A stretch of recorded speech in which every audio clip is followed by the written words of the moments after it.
The first thing Margot noticed was the ticking, not the blood-spattered walls, or the overturned furniture, or even the body sprawled across the Persian rug. Just the incessant ticking from somewhere deep within the Victorian house. A rhythmic pulse that seemed to grow louder with each passing second. She stepped carefully over shattered glass, her camera hanging heavy around her neck. As the department's newest forensic photographer, she'd seen her share of crime scenes in the 6 months since she'd left the academy. But nothing like this. "Don't touch anything," Detective Rourke barked, though she hadn't made any move to do so. He loomed in the doorway, silhouetted against the harsh police lights outside. "Just document everything exactly as it is." The body belonged to Arthur Thorne, renowned clockmaker and recluse. His workshop occupied the entire first floor of his home, filled with timepieces of every variety, grandfather clocks, pocket watches,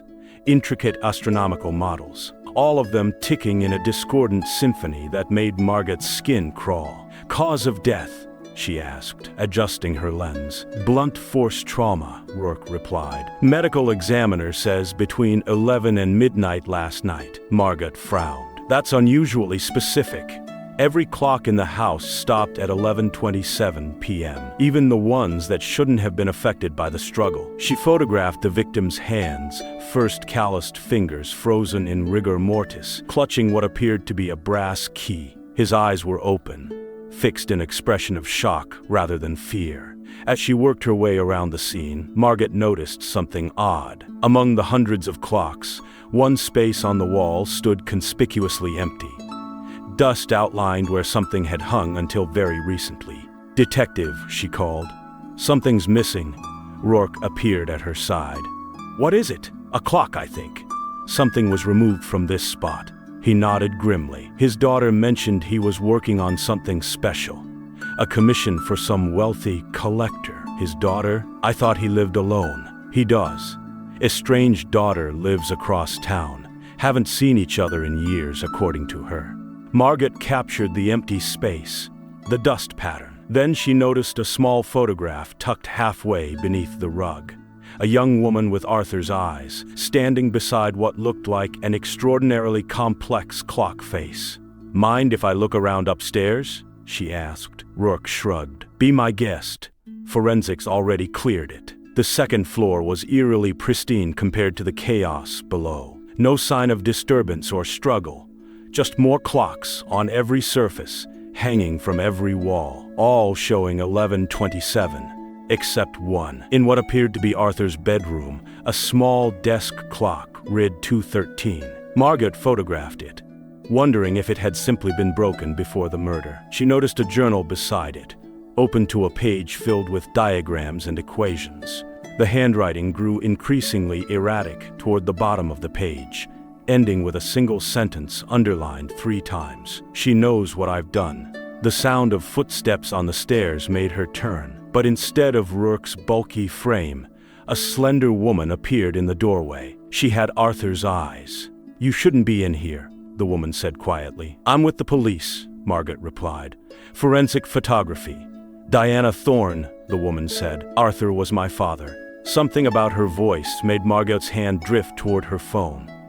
Diana's gaze darted to the clock, showing the incorrect time, then back to Margot. "I understand you weren't close," Margot said carefully. Diana smiled thinly. "That's what I told the detective, yes." "When was the last time you saw your father?" "Years ago." Diana stepped into the room. "Unless you count last night." The ticking from downstairs seemed to intensify. "You were here last night?" Margot kept her voice neutral, buying time as she subtly pressed the emergency button on her department-issued phone. "He called me, said he'd finished it, his masterpiece." Diana's eyes gleamed. "A clock that could change everything." "Change what?" "Time itself. Sounds mad, doesn't it? But my father was brilliant. He found a way to reset moments, small ones at first, just seconds, then minutes." Margot glanced at the journal. "What happened at 11:27? "I killed him," Diana said simply. "Or I will have killed him once I find the clock. He hid it from me when he realized what I wanted it for." "And what's that?" "To go back farther, years back, to undo everything he did to me." Her hand slipped into her pocket. "Where do you think he hid it?" Margot's mind raced. The brass key in Arthur's hand, the missing clock. "I have no idea," she said. "But Detective Rourke is right downstairs." Diana's smile widened. "No, he isn't. He left 5 minutes ago. Urgent call from the station. It's just us now." The ticking grew louder still. "The thing about time," Diana continued, withdrawing a gleaming object from her pocket, "is that it's more flexible than people realize." It was a small brass pendulum, identical to the one in the photograph of the missing clock. "I just need the key," Diana whispered. "Then I can set everything right." A floorboard creaked behind Margot.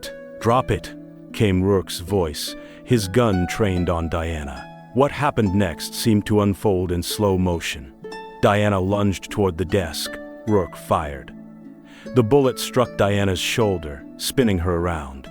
As she fell, the pendulum flew from her hand, shattering the face of the desk clock. And everything stopped, not just the incessant ticking, but everything.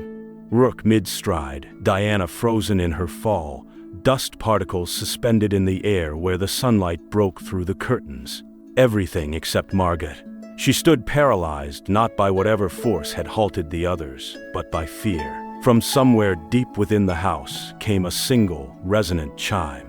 And then, like a record resuming play, time lurched forward again. Diana hit the floor. Rourke rushed to secure her, and Margot felt something cold and metallic pressing against her palm, a brass key that hadn't been there moments before.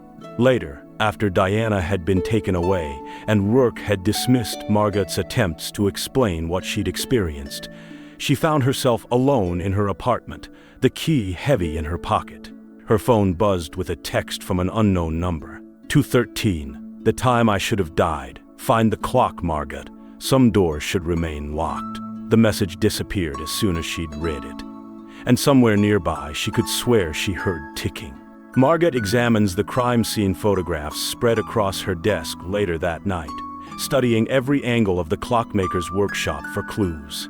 As dawn breaks, she makes her decision, standing before what appears to be a hidden door, the brass key trembling in her hand, clock gears visible through cracks around the frame. She didn't know what lay beyond. A machine, a portal, a lie built of cogs and grief. She glanced once over her shoulder, then slid the key into the lock. It turned with a sound like a heartbeat resetting. The door creaked open, and the ticking began again. If you enjoyed the scene, don't forget to like and subscribe for more moments frozen in time.